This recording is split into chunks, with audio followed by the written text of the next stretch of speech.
अर्जिता और स्वागत है आपका इंडिया पब्लिक खबर में। समय हो चुका है प्राइम टाइम बुलेटिन का, तो चलिए नजर डालते हैं इस वक्त की बड़ी खबरों पर। आज की पहली खबर है महाराजगंज से। यूपी के मुख्यमंत्री योगी आदित्यनाथ के आदेश के बाद भी अधिकारी अपनी मनमर्जी कर रहे हैं। सीएम योगी ने आदेश दिया था कि किसी भी गरीब की झोपड़ी पर बुलडोजर नहीं चलेगा, लेकिन महाराजगंज के भवानीपुर में बिना सूचना दिए प्रशासन ने एक गरीब के घर को जमींदोज कर दिया, जिसके चलते अब पीड़ित परिवार खुले आसमान के नीचे रहने को मजबूर हो गया है। मामला ये सर कि मेरे मकान को लवारिश कर द्वारा तुड़ा गया है। मेरा घर पे कोई नोटिस नहीं आया, कोई सूचना नहीं मिला। मेरा 2 कमरा वही घर था रहने के लिए, वो भी कटरैन था। योगी नाथ और मोदी नाथ से हमारा रिक्वेस्ट हाथ जोड़ कर रिक्वेस्ट कर रहे हैं कि हमारे मांग को पूरा करें। ठीक, हमको इंसाफ चाहिए तो इंसाफ चाहिए, नहीं तो हम जाकर गोरखनाथ पूरे परिवार को लेकर के मैं उनके वहाँ धरना दूंगी। चाहे हम लोग वही मरेंगे चाहे जिएंगे, जैसी भी हमारी बातों को सुने, हमको इंसाफ दिलवाए। जिस मकान में आप रह रहे थे इसके अलावा और कौन सा मकान? हमारा कोई मकान नहीं था, बस यही 2 कमरा हमारा कटरैन था। वहीं बाराबंकी में चल रहे बीजेपी के 3 दिवसीय प्रशिक्षण कार्यक्रम के समापन सत्र में शामिल होने उत्तर प्रदेश के डिप्टी सीएम केशव प्रसाद मौर्य पहुंचे। इस दौरान केशव प्रसाद ने कहा कि भाजपा के 3 दिवसीय प्रशिक्षण सत्र के समापन सत्र में शामिल होने और संबोधित करने के लिए आया हूं। वहीं आजम खान के मुद्दे पर उन्होंने कहा कि वो समाजवादी पार्टी की बीमारी हैं। वहीं शिवपाल के मुद्दे पर भी केशव प्रसाद मौर्य बोले और उन्होंने कहा कि उनके शामिल होने को लेकर कोई भी फैसला भारतीय जनता पार्टी और उनका संगठन करेगा। जिसका समापन सत्र है, जिसे संबोधित करने के लिए मुझे भी आने का अवसर मिला है और भारतीय जनता पार्टी लगातार संगठन बढ़े चलो, सुपंथ पर बढ़े चलो, भला हो जिसमें देश का, समाज का, गरीब का, किसान का, मजदूर का, नौजवान का, महिलाओं का, वह काम सब किए चलो। उसी के क्रम में आज समापन सत्र का के कार्यक्रम में हिस्सा लेने के लिए आया हूँ। 2022 में अभी भारतीय जनता पार्टी ने लगातार दूसरी बार ऐतिहासिक विजय दर्ज की है और 2024 में 75+ के संकल्प के साथ हम लोग आगे बढ़ेंगे। बढ़ते हैं अगली खबर की तरफ। बरेली में भोजपुरा से सपा विधायक शहजील इस्लाम से मिलने पहुंचे सपा प्रतिनिधिमंडल को खाली हाथ लौटना पड़ा। दरअसल समाजवादी पार्टी के विधान परिषद नेता प्रतिपक्ष संजय लाठर बरेली पहुंचे, जहां उनके साथ पार्टी के कई वरिष्ठ नेता मौजूद रहे। उन्होंने शहजील इस्लाम से मुलाकात करनी चाहिए, लेकिन शहजील इस्लाम से मुलाकात नहीं की। इससे पहले भी जेल में बंद आजम खान ने सपा प्रतिनिधिमंडल से मुलाकात करने से इनकार कर दिया था और इन्होंने 10 लाख रुपए जमा कराए, नक्शा पास कराया के लिए कहा।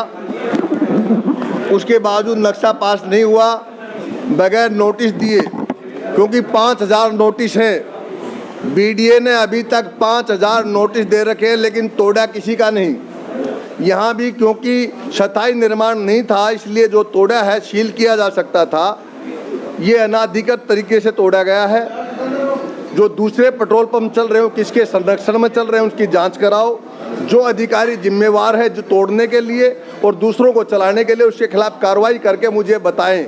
ये मैंने उनको निर्देश दिए। अगली खबर है लखीमपुर खीरी से, जहां उच्चतम न्यायालय के आदेश के बाद जिला प्रशासन ने शहर के धार्मिक स्थलों से ध्वनि प्रदूषण को कम करने के लिए अधिक मात्रा में लगे लाउडस्पीकर हटाए। इस दौरान जिले के बड़े अधिकारी मौजूद रहे। बता दें कि संकटा देवी मंदिर, थरबलनगंज स्थित जामा मस्जिद, सदर चौराहा स्थित हनुमान मंदिर, हीरालाल धर्मशाला के पास मीनार मस्जिद समेत कई धार्मिक स्थलों से लाउडस्पीकरों को हटाया गया है।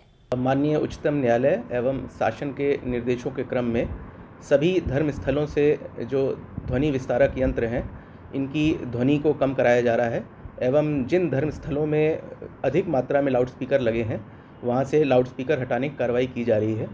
सभी धर्म के धर्म गुरुओं से वार्ता की गई और उनको शासन के निर्देशों के बारे में अवगत कराया गया है। तो सभी धर्म गुरुओं ने इस बात का आश्वासन दिया है कि किसी प्रकार से कोई ध्वनि की जो मात्रा है वो तय नियमों से ज़्यादा नहीं की जाएगी और इस बाबत सभी लोग एक शपथ पत्र भी संबंधित थाने में देंगे। और स्वेच्छा से सभी धर्म गुरुओं ने इस बात को माना है कि ध्वनि प्रदूषण कम करना है और अपने अपने धर्म स्थलों से उन्होंने लाउडस्पीकर की संख्या कम की है और ध्वनि की मात्रा को भी कम किया गया है कि सिर्फ उनके धर्म स्थल के परिसर में ही उस ध्वनि को सुना जा सके।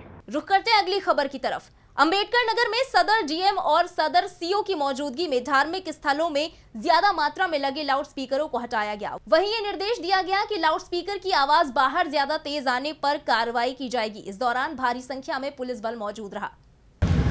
माननीय उच्च न्यायालय के आदेश से 2017 में माननीय उच्च न्यायालय इलाहाबाद लखनऊ खंडपीठ के आदेश के क्रम में सभी मंदिर मस्जिद जिस पर लाउडस्पीकर लगे हुए हैं बिना परमिशन लगे हुए हैं उनको उतारने के लिए नोटिस दी गई है और नोटिस का समय आज शाम तक पूरा हो रहा है। उसके बाद धर्म गुरुओं से सीधे संवाद समन्वय सब उसे बिना परमिशन जितने भी हैं उनको हटाया जाएगा और जो परमिट है केवल एक अलाउ किया जाएगा और निर्धारित डेसिबल में ही वो बजा सकते हैं और उसकी जो आवाज़ है उनके बाउंड्री वाल के अंदर रहेगी, बाहर नहीं।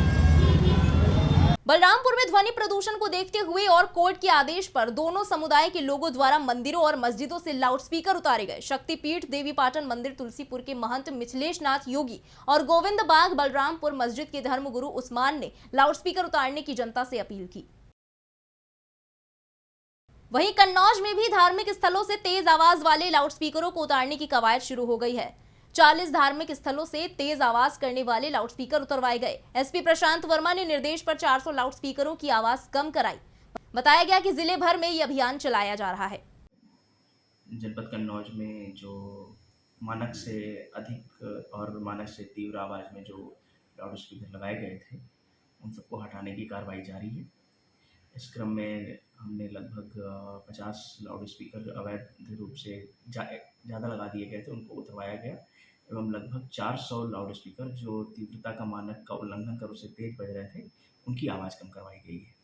बुलंदशहर के शिकारपुर कोतवाली क्षेत्र में मासूम बच्ची के साथ दरिंदगी करने वाले एक आरोपी को पुलिस ने गिरफ्तार कर लिया है। वहीं दूसरे आरोपी की तलाश की जा रही है। बता दें कि भाई को खाना देकर लौट रही 8 साल की मासूम के साथ 2 लोगों ने दुष्कर्म की घटना को अंजाम दिया था।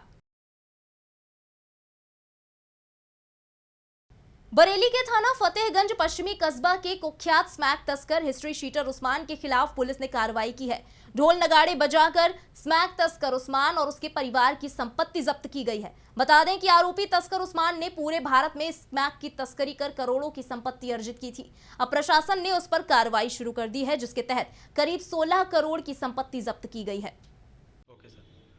कुख्यात ड्रग माफिया उस्मान और उसके परिजनों की चल संपत्ति को जिलाधिकारी बरेली महोदय के आदेश पर 14 गैंगस्टर के तहत उसकी 6 करोड़ से अधिक की चल संपत्ति को फोरफिट किया जा रहा है। फोरफीचर के संदर्भ में पुलिस और राजस्व विभाग संबंधित प्रॉपर्टी पे न केवल बैनर और फ्लेक्सी लगा रहे हैं वरन उसकी मुनादी भी करा रहे हैं।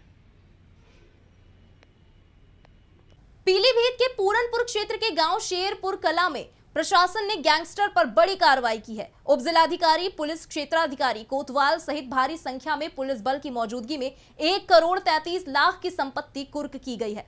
बता दें कि गैंगस्टर एजाज के ऊपर 30 से ज्यादा मामले दर्ज हैं और उसने अपराध के बल पर करोड़ों की संपत्ति जुटाई थी। थाना पूरनपुर क्षेत्र में ये शेरपुर कला में एक अपराधी जिसके विरुद्ध 30 मुकदमे एजाज खुद उस्मान है, इसके विरुद्ध 1 करोड़ 33 लाख की संपत्ति आज कुर्क की गई है। इसके पास एक मकान एक दुकान है जिसमें ये अवैध संपत्ति अर्जित करके तो उसके द्वारा ये बनाया गया है। इसको आज आदेश 14 गैंगस्टर एक्ट के अंतर्गत जो संपत्ति अर्जित की है इसमें ये मकान दुकान बनाई थी, उसको आज कुर्क किया गया, कुर्क की कार्रवाई की गई और ये अभियान लगातार जारी रहेगा। चंदौली के सदर कोतवाली क्षेत्र में एक शादी समारोह में आए प्रधान पर कुछ लोगों ने हमला कर दिया। हमले में बरियारपुर के ग्राम प्रधान रमा यादव शंकर को गंभीर चोटें आई हैं। वहीं घायल प्रधान को जिला अस्पताल से वाराणसी ट्रॉमा सेंटर रेफर किया गया है। पुलिस ने इस मामले में रिपोर्ट दर्ज कर ली है। पुलिस हमलावरों की तलाश में जुट गई है। शादी में तो कौन मारा है आपको? अरे 25-30 लोग थे, अब किसको हम बताएं। किस लिए मारे? अरे कोई काम नहीं था, हम खाकर जा रहे थे खाल। कहाँ के लोग हैं कुछ पता है? चलो तो इसकी सूचना पुलिस को दी गई थी? हाँ सर। बरेली नगर निगम की टीम लगातार 2 दिनों से अतिक्रमण हटाओ अभियान चलाए हुए है। इस कड़ी में सैटेलाइट चौराहे से दोनों तरफ किए गए अतिक्रमण को हटाया गया, जहां कुछ दुकानदारों से टीम की नोकझोंक भी देखने को मिली। अतिक्रमण अधिकारी ने दुकानदारों को हिदायत भी दी, लेकिन दुकानदार नहीं माने, जिसके बाद पुलिस के साथ पहुंची टीम ने बुलडोजर की मदद से अतिक्रमण को हटाया। वहीं बुलंदशहर में शासन के आदेश के बाद डग्गा मार वाहनों के खिलाफ अभियान चला, जहां बिना पंजीकरण चल रहे 115 स्कूली वाहनों को सीज किया गया।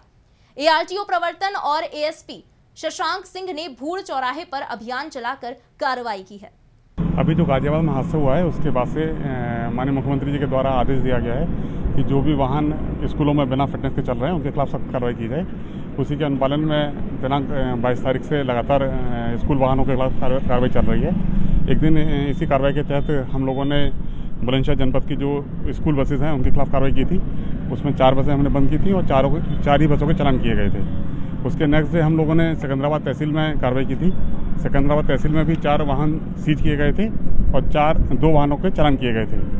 देखिए, उत्तर प्रदेश शासन के ये स्ट्रिक्ट आदेश हैं कि जो डग्गे मार बसें, अवैध टैक्सी स्टैंड और जो ऐसी बसें हैं जिनका फिटनेस टाइम पूरा हो गया है उस पर शासन कार्रवाई करे। तो आज एक जॉइंट टीम बना के हम लोग एकदम औचक निरीक्षण करने निकल चुके हैं, जिसमें एसडीएम सदर साहब थे और ARTO साहब थे। यहाँ पे मौके पे आके हमने कम से कम यहाँ पे भी 5 अवैध डग्गा मार बसों को सीज़ किया है। इनके चालान किए गए हैं और इन्हें पुलिस लाइन भिजवाया गया है ताकि इन्हें आगे कार्रवाई करें। ये अब टाइम टू टाइम ऐसे चलता रहेगा अभियान। जॉइंट टीम पे आके हम लोग ऐसे ही औचक आके कहीं भी निरीक्षण कर देंगे और जहाँ पे भी ऐसी बसें मिलेंगी उनके खिलाफ कार्रवाई करी जाएगी, ताकि एक मैसेज जाए कि ऐसी बसों का यहाँ पे प्रदेश में कोई जगह नहीं है।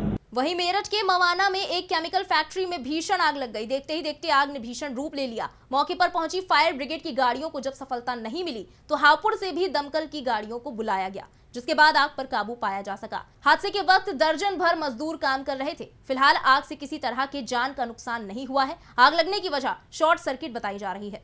क्या घटना हुई है? कब से आग लग रही है? ये 1 घंटा हो गया जी। हाँ, तो कोई पहुंचा प्रशासन की तरफ से? कोई प्रशासन कोई नहीं आया जी यहाँ पे। तो फैक्ट्री किस चीज़ की है? केमिकल की जी, पिट करी थे पास में केमिकल फैक्ट्री। तो किसी जानवर गई जला कोई इसमें? नहीं जी, हाथ कोई नहीं है। रुख करते अगली खबर की तरफ। बुलंदशहर की जिला जेल में जिला पंचायत अध्यक्ष डॉक्टर अंतुल तेवतिया ने बंदियों को लेखन, पाठ्य सामग्री, साबुन, हैंड सैनिटाइजर भेंट किए। वहीं बंदियों द्वारा तैयार की गई पेंटिंग देखकर आश्चर्यचकित रह गए। उन्होंने कारागार में तैयार किए हुए बहुउद्देशीय हॉल और अत्याधुनिक जिम का भी निरीक्षण किया। साथ ही कारागार में स्थापित पुस्तकालय भी देखा। आज कारागार में जिला पंचायत अध्यक्ष डॉक्टर अंशुल तेवतिया द्वारा कारागार में चलाए जा रहे साक्षरता अभियान के लिए लेखन एवं पाठ्य सामग्री बंदियों को भेंट किया। उनके द्वारा कारागार में बंदियों के लिए हैंड सैनिटाइजर एवं साबुन भी भेंट किए गए। कारागार में भ्रमण के दौरान उनके द्वारा कारागार में चलाई जा रही सभी व्यवस्थाओं को देखा और अत्यंत खुशी जाहिर की तथा आश्चर्य प्रकट किया कि सामान्य जनमानस में जो कारागार की छवि होती है, यहाँ सब कुछ उसका उल्टा है।